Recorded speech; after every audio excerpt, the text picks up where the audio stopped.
কোন গ্রামে একটা বড় খুব ঘন জঙ্গল ছিল, যেখানে একটা উড়ন্ত ভুতুড়ে মাথার আতঙ্ক ছিল। ওই জঙ্গলের মধ্যে দিয়ে যেতে সবাই খুব ভয় পেত। সন্ধে হতেই ওই জঙ্গলের মধ্যে দিয়ে যাওয়ার সাহস কারোরই হতো না। ওই গ্রামের রামু নামের একটি লোক ছিল, যে ওই গ্রামেরই এক বন্ধকি মহাজনের বাড়িতে কাজ করত। মহাজন আর তার স্ত্রী রামুর উপরে খুব অত্যাচার করত। রামু অল্প কিছুক্ষণের জন্য একটু বিশ্রাম নিতে পারত না। একদিন রামু নিজের কাজ শেষ করে একটু বসেছিল, ঠিক তখনই ওর গিন্নিমা ওখানে আসলো আর ওকে বলতে লাগলো, দেখ রামু, এত ফাঁকিবাজি ভালো না। ফাঁক পেলেই শুধু আরাম করা, নবাব কোথাকার। আগে আগে আমি সব কাজ সেরে এখনই আসলাম। আচ্ছা, তাহলে তুই আমার মুখে মুখে তর্ক করবি? বেশি কথা বললে এই মাসের মাইনে আমি তোকে দেব না, বুঝেছিস? না না গিন্নিমা, আমাকে ক্ষমা করে দিন। আমি এখন থেকে সেটাই করব যেটা আপনি বলবেন। ঠিক আছে, এখন শোন, জঙ্গলের ওই পারে একটা খুব বড় মেলা বসেছে। ওখানে গিয়ে তুই আমার জন্য কিছু সুস্বাদু মুখরোচক খাবার নিয়ে আয়। কিন্তু গিন্নিমা, এখনই? হ্যাঁ, এখনই তুই যাবি, নয়তো কি যখন মেলা শেষ হয়ে যাবে তখন তুই আমার জন্য খাবার আনবি? গাধা কোথাকার। কিন্তু গিন্নিমা, এখন সন্ধে হয়ে এসেছে। আপনি তো সবটাই জানেন যে জঙ্গলের রাস্তা কতটা ভয়ঙ্কর হয়ে যায়। আচ্ছা, তো শুধু তোর জন্যই ভয়ঙ্কর? চুপচাপ যেটা বললাম সেটাই কর। রামুকে তার গিন্নিমার কথা শুনতেই হলো, আর ও মেলাতে যাওয়ার জন্য রওনা হলো।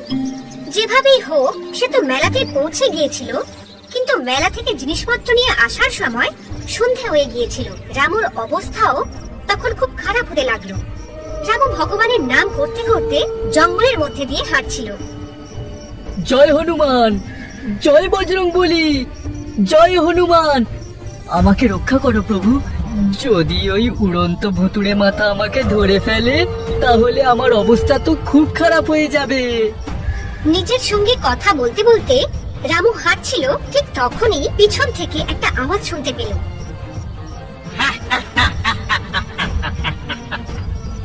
কি ব্যাপার, আজ শিকারী নিজে থেকেই আমার কাছে হেঁটে এসেছে?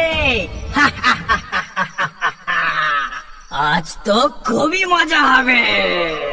রামু যখনই পিছন ফিরে তাকালো তখনই তার চক্ষু ছানা বড়া হয়ে গেল। নিজের সামনে উড়ন্ত ভুতুড়ে মাথাটাকে দেখে রামু ভীষণ ঘাবড়ে গেল আর বলল, আরে ভূত মশাই, দয়া করে আমাকে ছেড়ে দিন। যদি আমি তাড়াতাড়ি ঘরে না যাই তাহলে আমার গিন্নিমা আমাকে খুব মারবেন। আচ্ছা, তাহলে তোর গিন্নিমা এতটাই খারাপ? হ্যাঁ, উনি খুবই ভয়ঙ্কর। যখন উনি চিৎকার করেন তখন পুরো বাড়ি নিজের মাথায় তুলে নেন। তাহলে তো এইরকম শাকচুন্নিকে ভয় দেখাতে আমার খুব মজা হবে। মানে আপনি আমার গিন্নিমাকে ভয় দেখাবেন? হ্যাঁ, অনেক দিন ধরে আমি কাউকে মজা দেখাইনি। আপনি আমাকে খাবেন না তো? আমি তোমাকে খাবো কি করে?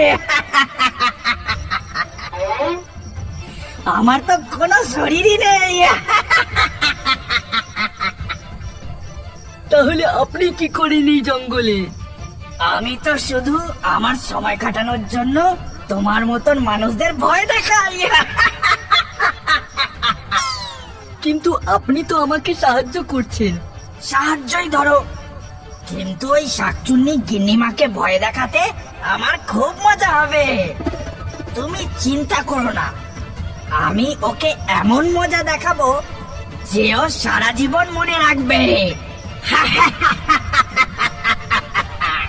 কিন্তু কিভাবে? তোমার শরীরের ভেতরে ঢুকে।